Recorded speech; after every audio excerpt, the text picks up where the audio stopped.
Before we start, just a quick reminder to hit that subscribe button. Only 2% are subscribed at 1,000 subscribers. I'll be posting a special video. The number flashed on my screen while I was stirring my coffee. Unknown caller, some long string of digits, no name attached at all. I almost let it ring out, then I thought about bills. I swiped accept, put it on speaker, and tried to sound awake. Is this Ava Turner? That tone was too formal, too practiced, and my spine tightened fast. Yes, who's calling? I wiped my hand on my jeans like that would help anything. I'm calling about your past due auto loan payment. I laughed before I could stop myself, this short, confused little sound. I don't have an auto loan, I said, already feeling wrong somehow. The pause on the line stretched long enough for my pulse to jump. Then his voice came back, annoyingly calm, like he did this daily.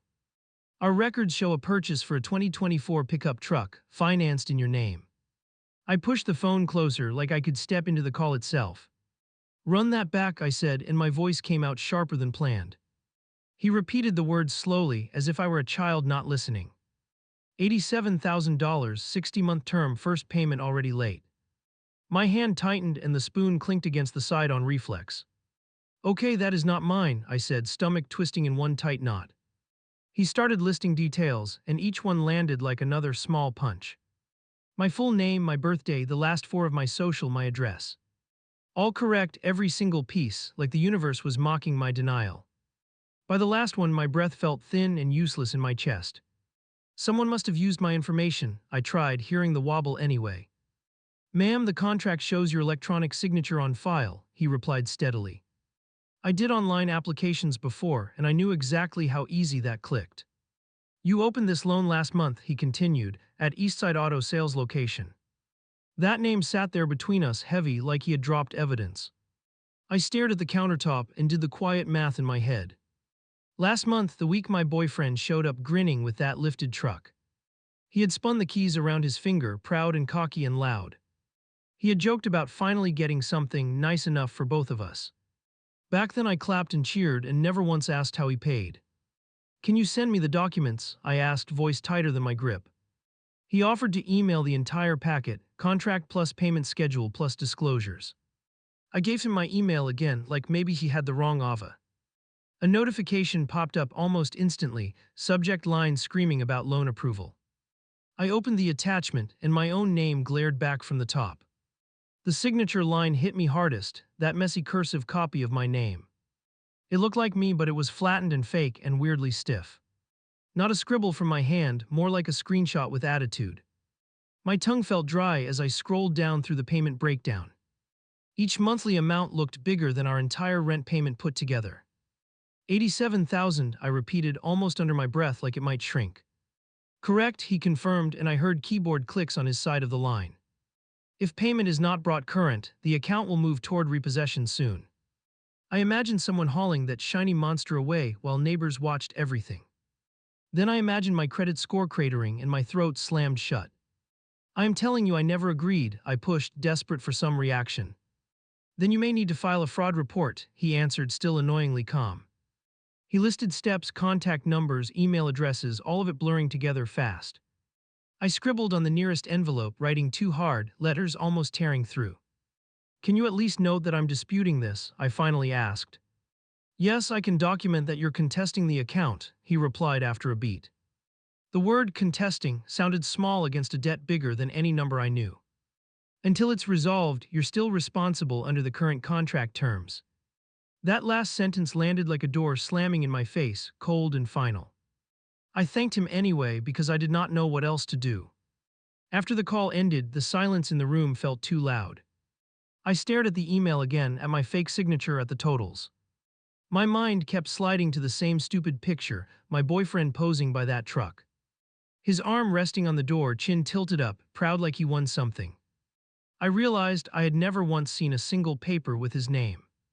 My phone buzzed again, this time with a simple text reminder from the lender.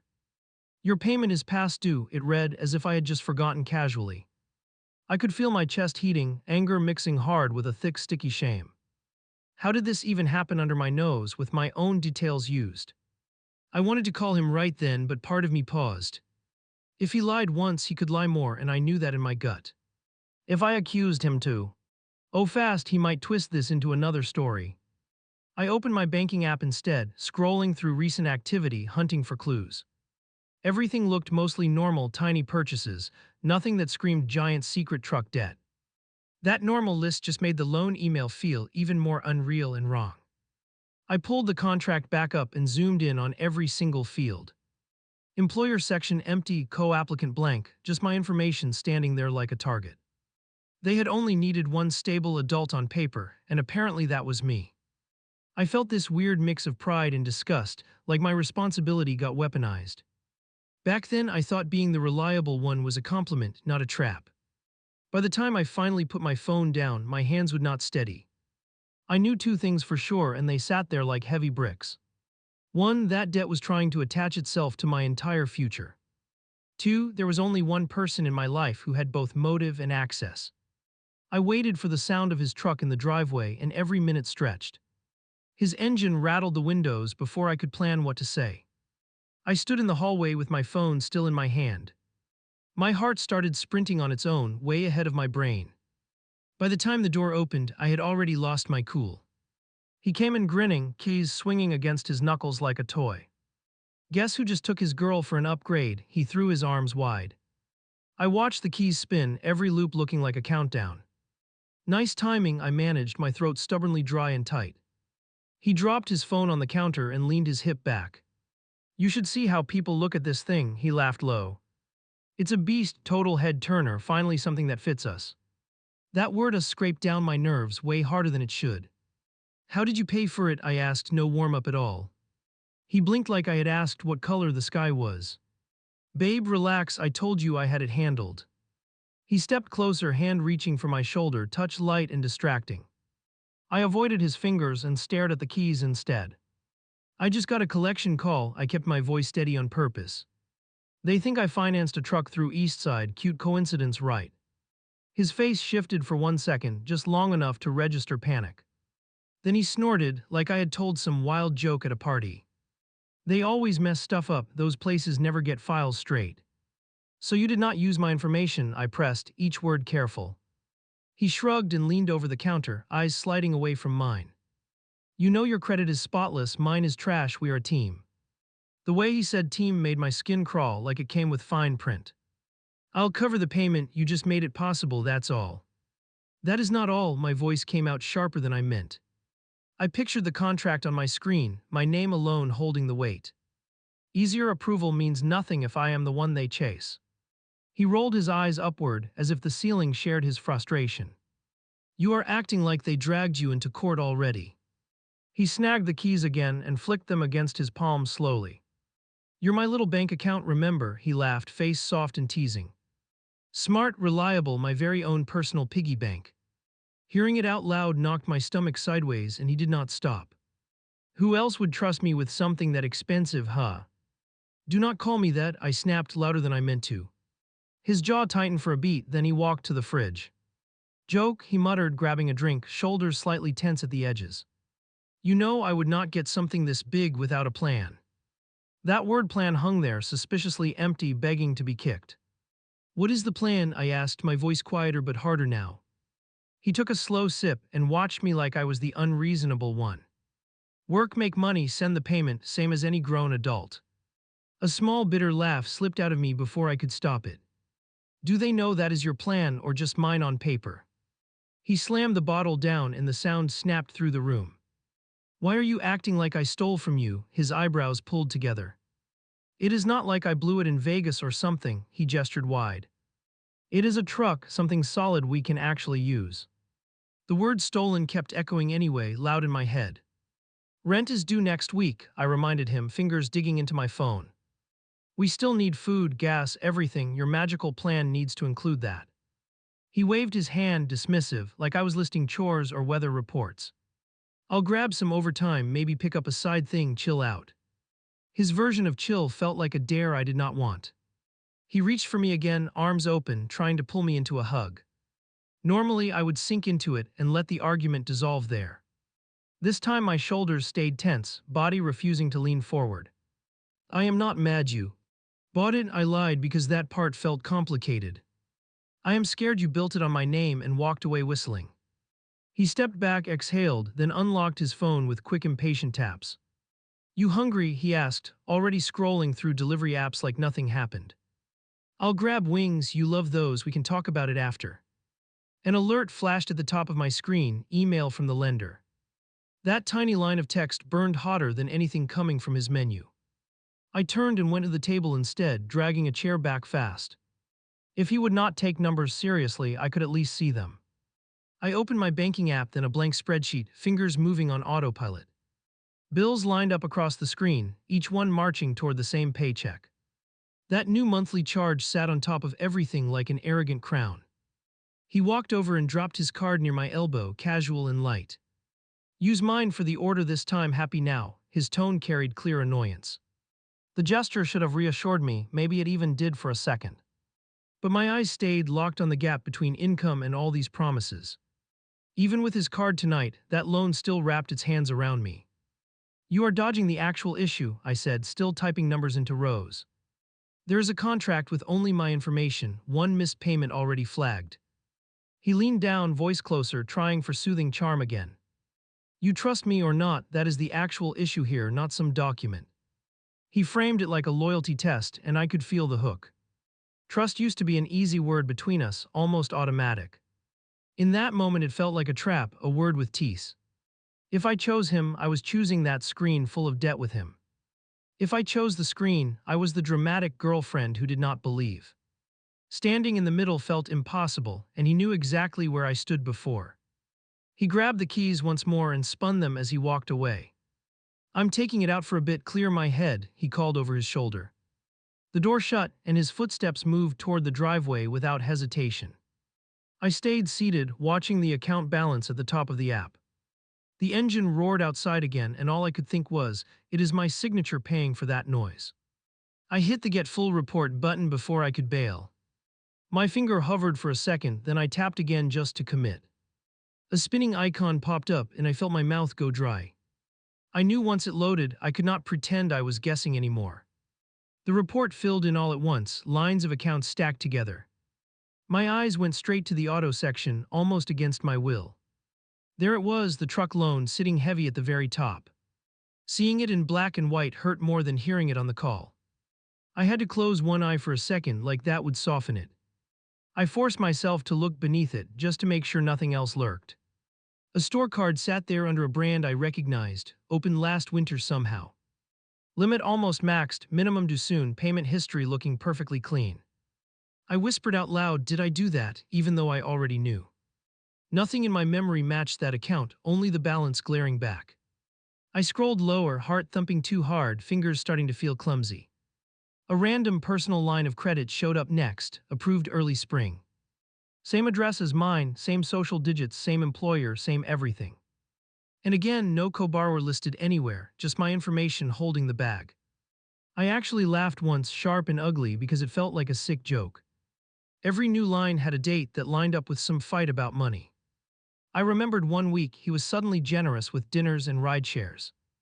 Another week he offered to grab groceries, his treat, tossing his card out. Back then I called it effort, progress, like he was stepping up finally.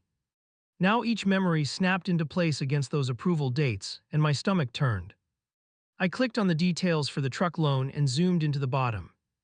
The signature block waited there, smooth and copied, trying to pass as casual. It looked like someone traced my usual messy sign-off and cleaned it up. "Nice work," I muttered at the screen, disgust mixing with this weird awe. He had not just winged it, he had practiced how to fake me. I checked the email listed for notifications, hoping to see a typo somewhere.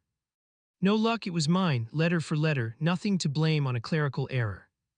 The phone number, though, had one digit swapped, right in the middle. It was close to his, not mine, almost like a sloppy disguise. So lenders called him first, then came after me when things slipped. Perfect system.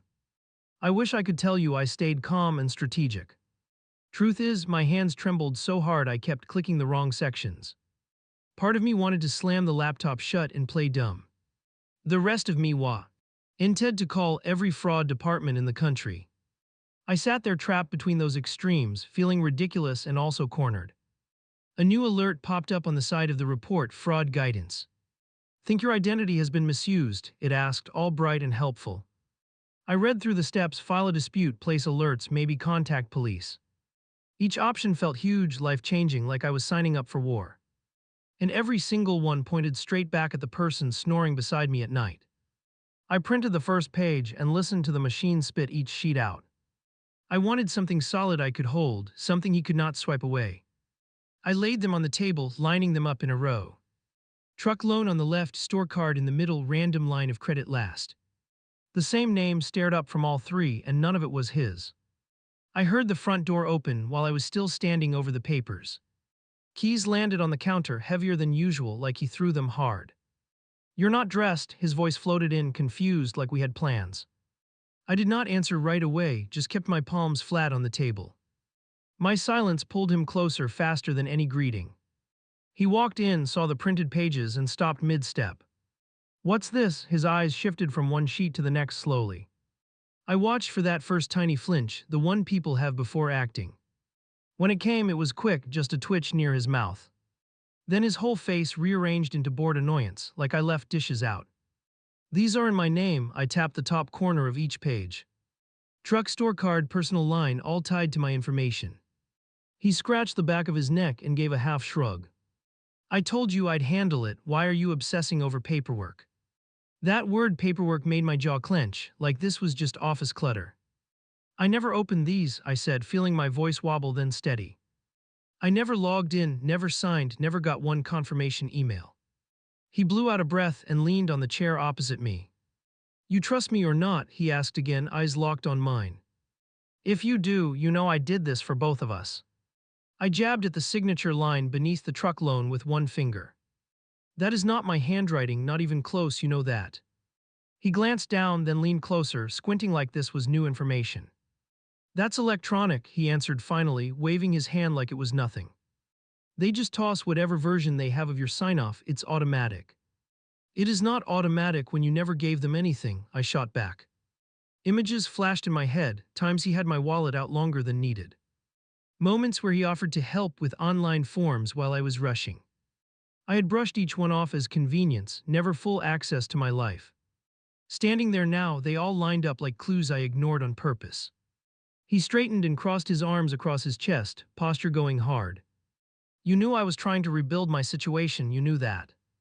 I told you banks hate me, they love you, that is just reality." He paced once behind the chair, then came back to stare me down. "Did you think we were going to get ahead without taking any risks?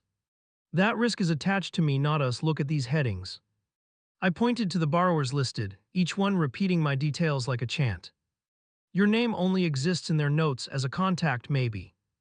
He rubbed his jaw and shifted his weight like I was being unreasonable. "We live together, what's yours is ours, that is how partners work." "That is not how identity works," I replied, throat tightening all over again. "If you miss a payment, they wreck my score, not yours. If something goes bad, they chase me through every address I ever had." He flinched at that just a bit, before smoothing his face out again. "You are acting like I'm some random stranger off the street." "You signed like one," I said, and my own words stunned me. They hung there between us, heavier than the loan numbers on the page. He stared at me, jaw set, and for a second I thought he might apologize. Instead, he laughed once, short and humorless, and grabbed one of the sheets. "You make it sound like I broke into your house and robbed you. If someone else did this, I would already be on the phone. I would be freezing accounts, filing reports, all of it, no hesitation. The only reason I'm not already on hold is you," I added quietly. He heard that, I know he did, because something cold flickered across his face. He realized I was the only thing standing between him and consequences. "So what now?" he asked, folding the paper in half without even looking. "You gonna report me? Tell them your boyfriend ripped you off." The word boyfriend suddenly sounded small and cheap, like a label for a headache. "If I protect you, I'm sacrificing my own future here," I answered. "If I protect myself, I'm throwing you under a bus, UG." With that, he set the folded sheet back on the table and pushed it toward me. "You're not built for that," he said, almost gentle, like he knew me. "You care too much, you hate drama, you will not drag me into this." That confidence made my skin crawl more than any deadline ever could. He genuinely believed my conscience would keep him safe, bill after bill. I did not argue with that part, not out loud at least. Instead, I pulled my phone out and opened the credit site again. My thumb hovered over the button to add an alert on my file. He watched me closely, trying to read which way I would lean. I finally pressed down just once, while keeping my face completely blank toward him. He shoved his phone in my face before I even sat up. "Explain this," he snapped, screen glowing inches from my eyes. Notification banner right there, alert from a credit bureau on my file. "You're getting me flagged now over one little late payment." I pushed his hand away and sat against the headboard, pulse climbing. "I put a fraud alert on my profile, not on you. That account exists because someone used my information without my permission." He scoffed and paced at the foot of the bed, steps tight. "You make it sound like I broke into a stranger's wallet." "You used my data like you owned it," I answered slowly, words careful. He froze, then gave this small mocking smile that made my ribs tighten. "Wow, that is dramatic," he said, folding his arms across his chest. "You are talking like a podcast victim right now, not my girlfriend." That line hit deeper than I want to admit because he knew my buttons. I hated confrontation, I hated feeling like the one blowing things up. "Fine, forget the word," I muttered, swinging my legs off the mattress. "The fact stays the same, my name is on that contract alone." He shook his head and laughed under his breath like I missed the point. "You are ignoring everything I do," he said, voice dropping softer and slower. "I work all week, I cover stuff, I show up for us. You grab one report and suddenly I am some scammer off the street." He sat down beside me, hand resting on my knee, touch deceptively gentle. "You are letting numbers tell you who I am, not history. That is the thing with gaslighting, it never walks in and announces itself. At first it just sounds like someone asking for grace and context." I stared at his hand until my skin felt too tight under it. "If this were anyone else, you would tell me to run," I whispered. He went still for a beat, then smiled like he had caught an opening. "But it is not anyone else," he replied, leaning in closer to my face. "It is me, the guy who knows your coffee order and your worst days. You really trust a loan officer more than you trust that person." The way he framed it made me feel petty and ungrateful in one shot. I hated that part of me wanted to fold just to stop feeling cruel. My phone buzzed on the nightstand and saved me from answering. Unknown number again, different area code, same vague professional vibe. "Probably them," he muttered, rolling his eyes, already annoyed on cue. "Let it go to voicemail, you already told them you are upset." The word upset made me sound like a child denied a toy. I stepped into the hallway to answer anyway, heart pounding in my ears.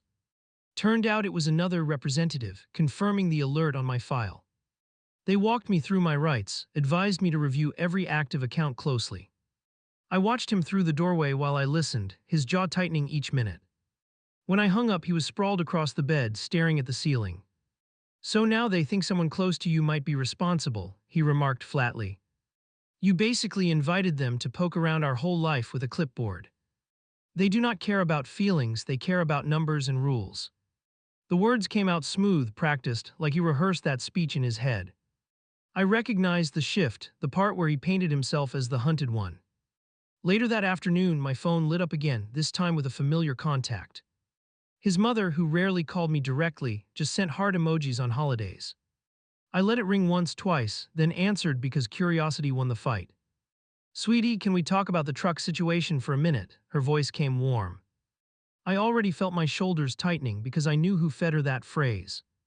She did not ask what actually happened, she went straight to how he felt. "He is so stressed, honey, he feels like you do not believe in him. You know how hard he has tried to get on his feet lately. The truck is a big step, a sign he is turning things around." I stood in the kitchen, phone pressed to my ear, teeth clenched together. "Did he tell you it is in my name only?" I asked, keeping my tone even. "Did he mention the lender calling me, not him, about a missed payment?" There was a brief silence, just one tiny gap, then she cleared her throat. "I know finances can be messy, but couples share responsibility, that is normal. Good partners invest in each other, sometimes on paper it leans one way." I nearly laughed, because invest made it sound like a retirement account, not this. "I am not against helping," I replied, pacing a small path on the floor. "But this was done without telling me, using my details behind my back. That is not partnership, that is something else entirely, and you know it." Her response came slower this time, like she was picking each word up carefully.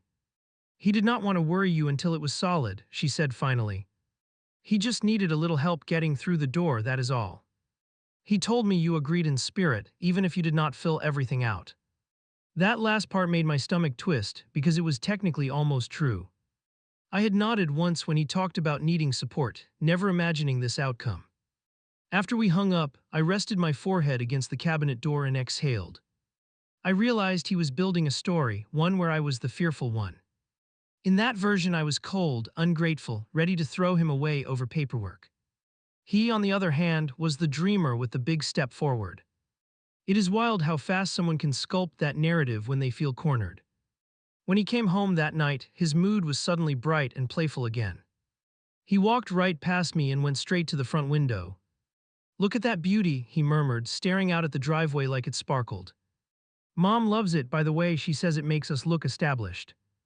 The word established almost made me choke, because the bank statements told a different story. He waved me over like I was being shy about a compliment I earned. "Come on," he coaxed, arm sliding around my waist as we faced outside together. "This is us leveling up. Not everyone gets chances like this in life. People see that truck and they know we are not stuck anymore." I stared at the metal and only saw interest piling up in quiet little stacks. The next day my friend Jordan dropped by, just a quick visit after work.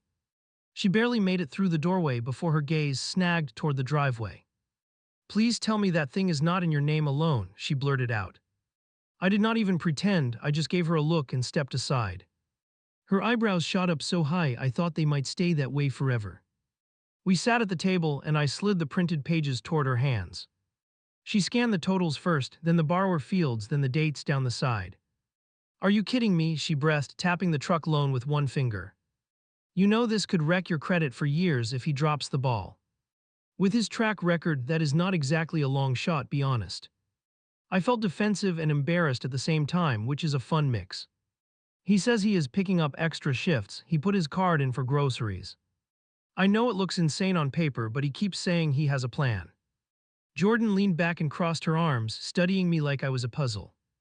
"You are talking like his spokesperson, not like the person carrying the debt." Before I could answer, the front door opened and he walked in loudly. He spotted Jordan, then noticed the paperwork spread across the table between us. "Oh good, we are having a finance summit," he joked, dropping his keys by the sink. "Let me guess, she is telling you I am using you and you deserve better."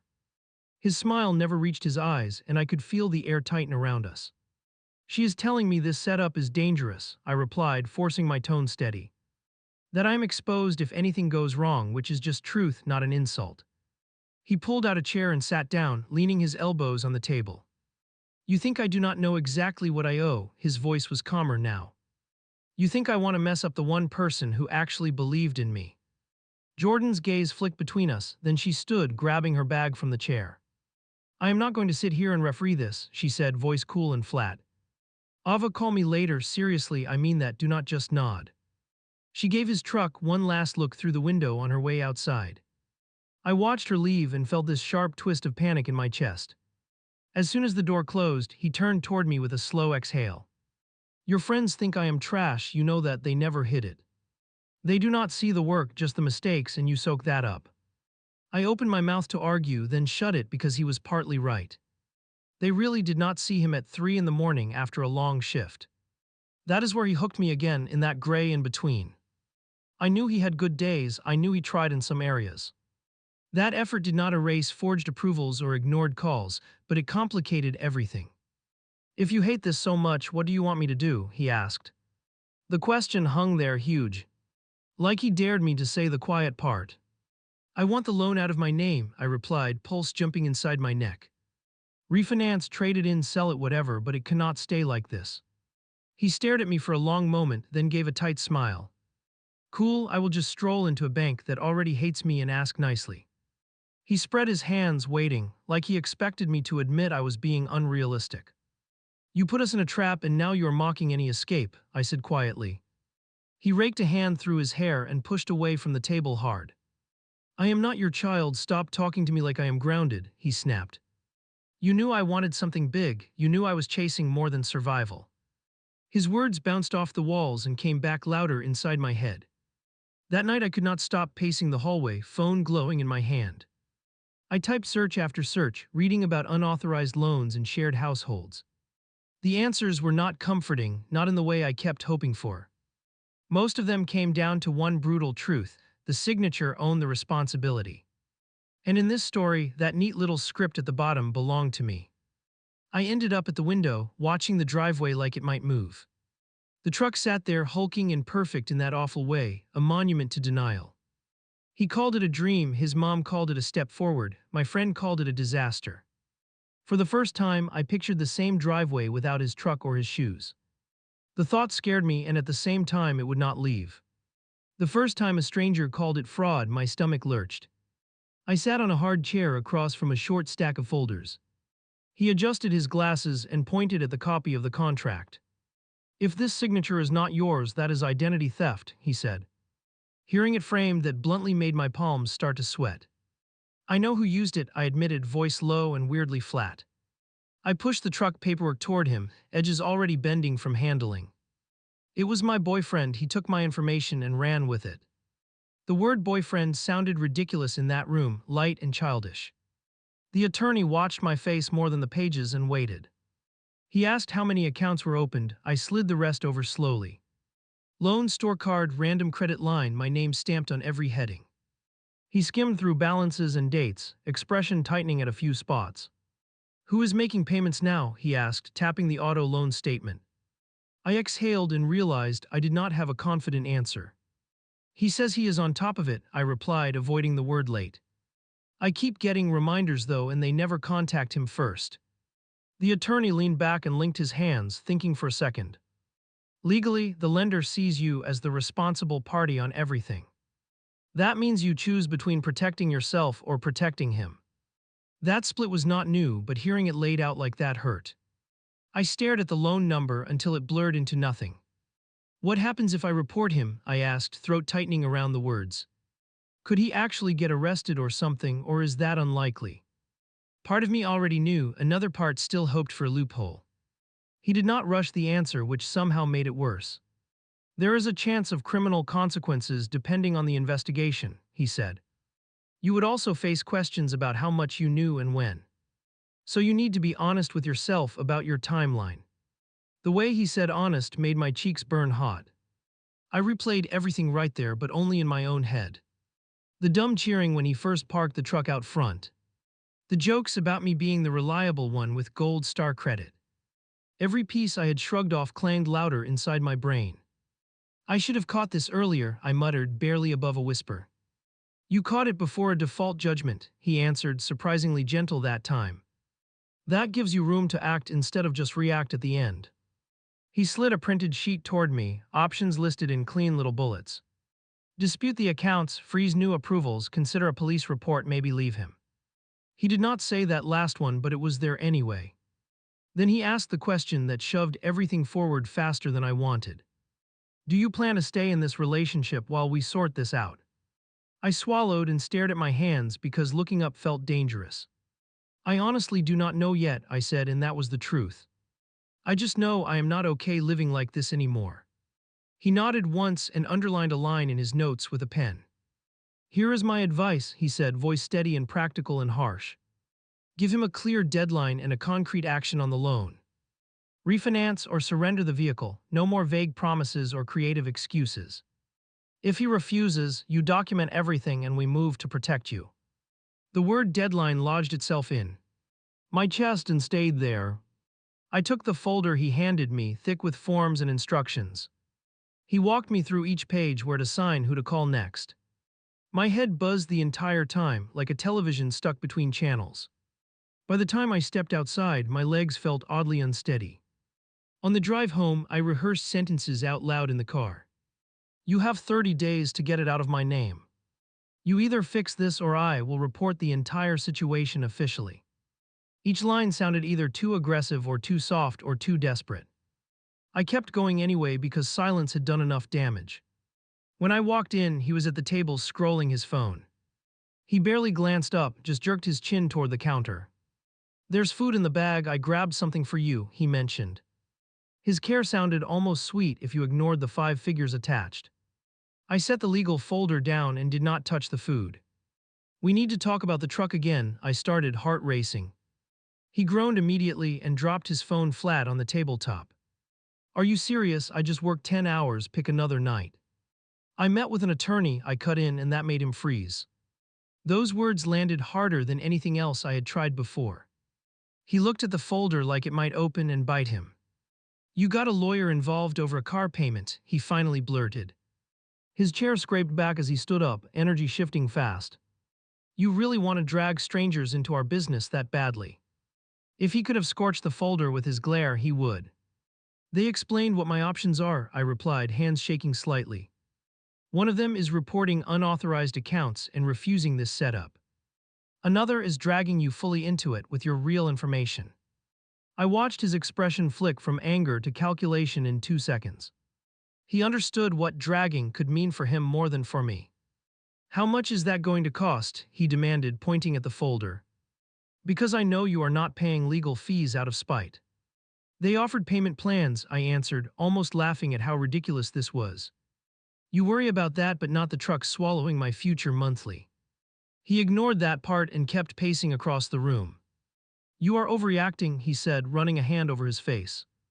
People use each other's credit all the time when banks get picky. This is not some huge crime documentary, it is just real life. I let him talk himself empty, then set my line right in front. You have 3 weeks to get that loan off my record completely. He stopped pacing and stared like he misheard me somehow. 3 weeks for what exactly? He asked, voice suddenly quiet and tight. Trade it, refinance it, sell it, I do not care how, I answered. If it is still attached to me after that, I am reporting everything. The silence after that was the loudest sound in the room. Do you hear yourself? He finally asked, sounding stunned and offended. You would seriously tank my entire life over a financing detail. You are threatening to put me in a cell because you got nervous. I shook my head because I had run out of softer language. I am promising to protect myself if you keep refusing to. He slammed his palm on the table and the bag rustled violently. You love making me the villain, you know that, it is easy. I bust my ass, I try to level us up, you cry to lawyers.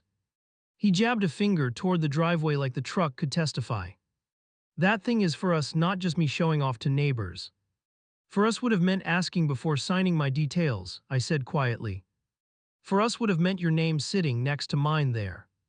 I am not punishing you for wanting more, I am reacting to deception. I felt my voice crack on that word and hated that weakness. He heard it and pressed harder because he always sensed soft spots. You will not do it, he said, settling into that confident tone again. You are not built to snitch on someone you care about this much. This deadline is you venting, not an actual action you will take. He walked over to the counter, grabbed his keys, spun them once. Stop bluffing and we can figure something out like adults. I stepped between him and the door before I could overthink it. I am not bluffing, I said, hands clenched at my sides. I already started the process, they are expecting documents from me soon. If you want me to hold back, you need proof, not speeches. Those last words surprised even me, they came out sharper than planned. He stared at me for a long second, then laughed without humor. Oh, you want proof, he echoed, pulling the keys from his pocket. Here's your proof, princess, you can babysit this thing then. He tossed the keyring onto the table so hard it skidded. Metal against wood made a sharp crack that echoed inside my chest. Happy now, he asked, throwing his arms out wide and mocking. You got exactly what you wanted, control over the precious payment. Go ahead, call the lender, negotiate, play hero with your spotless file. He grabbed his jacket from the chair and shoved his arms through. I am going out, I need air away from this interrogation. The door shut behind him and the quiet rushed in like water. I stared at the keys where they had landed, shining and still. For a second, I honestly considered hurling them straight through the window. Instead, I reached out and picked them up with slow, careful fingers. They felt heavier than they had any right to feel. Holding them did not feel like power, it felt like evidence. Proof of how far this had drifted past normal couple problems. Proof he would rather throw tantrums than face a bank teller honestly. I slipped the keys into a drawer, out of sight but not out of mind. I knew the next move was mine, and there was no version that stayed gentle. I called the lender and told them to take the truck back. No more threats, no more countdowns, just those exact words out loud. The person on the line paused, then started listing steps and dates. My hand shook while I wrote everything down, but I did not argue. This was the first decision I made that did not include him at all. They offered options, extension payment plan, partial catch-up, all of it. I listened, asked questions, then repeated the same sentence again very clearly. I want to surrender the vehicle voluntarily, I said, voice oddly calm. I knew what that would do to my report, and I still chose it. Hurting my score felt safer than letting him keep driving my name around. When we hung up, I texted him exactly what I had arranged. No rage, no insults, just time, date, and the word surrender. He called instantly, screen lighting up before I even put the phone down. I let it ring once, twice, then picked up because I wanted closure. He did not bother with hello, he went straight for my throat. You actually did it, he snapped, voice high and wild in my ear. You just threw away everything I built so you could feel righteous. I waited, letting him pour it out because I knew this song already. When he finally stopped to breathe, I kept my answer short and solid. You had weeks to fix this yourself, you chose not to. He switched tactics so fast it made me a little dizzy. Baby, we can figure something out, I was about to make calls. I was waiting for the right time, I did not want you stressed. Hearing that line again almost made me laugh, just from pure exhaustion. I am done waiting for your timing, I said, and my voice held. The tow truck shows up Friday morning, I added before he could spin more. If you want to move anything personal out, do it before then. He cursed it under his breath and called me cruel, selfish, disloyal. Then he dropped the threat I knew was coming sooner or later. Fine, when this ruins my chances, do not come crying to me. I hung up mid-rant, which old me would never have done.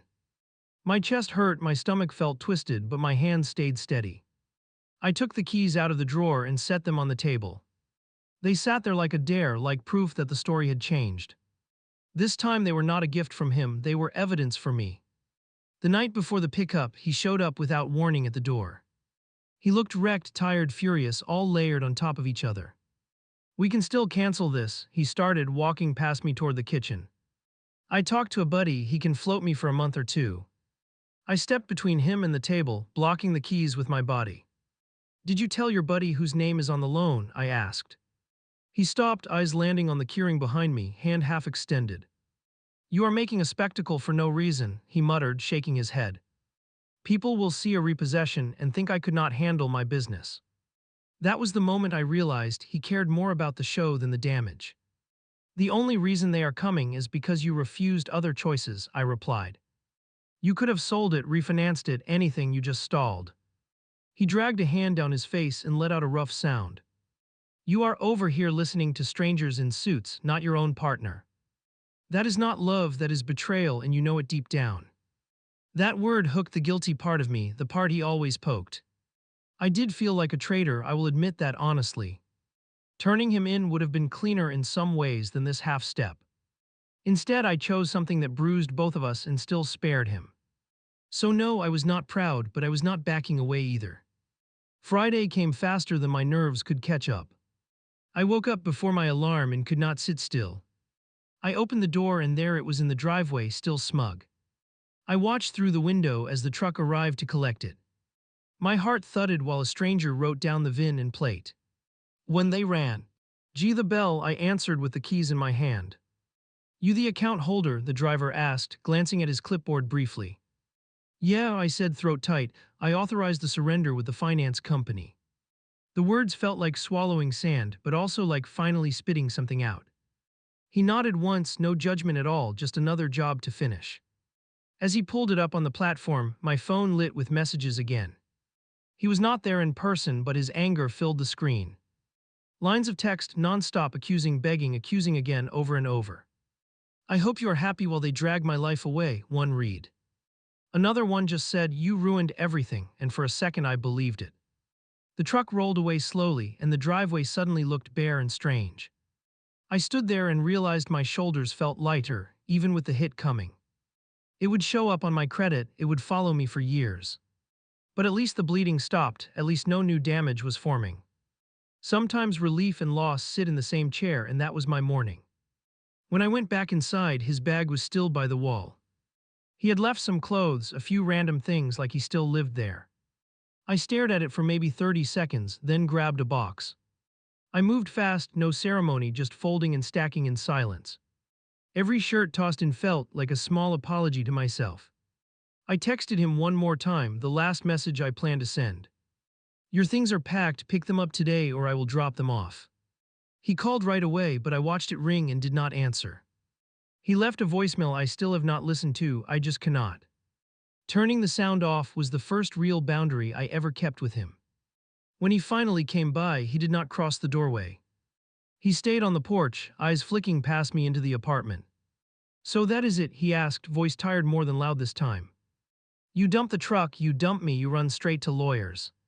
He tried to look wounded, but I had seen that costume before. I warned you what would happen if nothing changed, I reminded him. I told you the deadline, I told you the consequences, you gambled. He shook his head slowly and picked up the box like it was nothing. You will regret choosing banks over loyalty, he muttered, shifting the weight. I was the only one willing to dream bigger with you. That line almost hooked me again, I will not lie. Part of me still wanted the version where we beat the odds together. Then I pictured the contract, my forged sign-off, the calls, his smirk. You were willing to dream, I answered, you just used my name as collateral.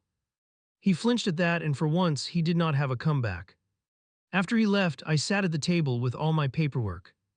Fraud alerts, dispute forms, a rough budget the attorney helped me sketch.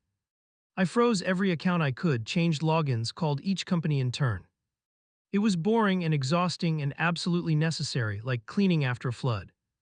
By the time I finished, my throat was raw from talking through timelines. I also booked a therapy appointment, which scared me more than the bank. Telling a stranger how I let this spiral felt like confessing a crime. But I knew if I did not untangle the why, I would repeat it. Why I ignored red flags, why we sounded safer than me, why I stayed. Answering those questions hurt in slow, sharp ways I still feel. And yeah, eventually, I wrote everything down for the internet. Title, summary, every ugly detail I could fit without getting doxxed. My hands trembled hitting post because strangers can be brutal and honest. But I needed someone outside the story to tell me if I was insane. If I blew up a life over a truck or if I finally saved one.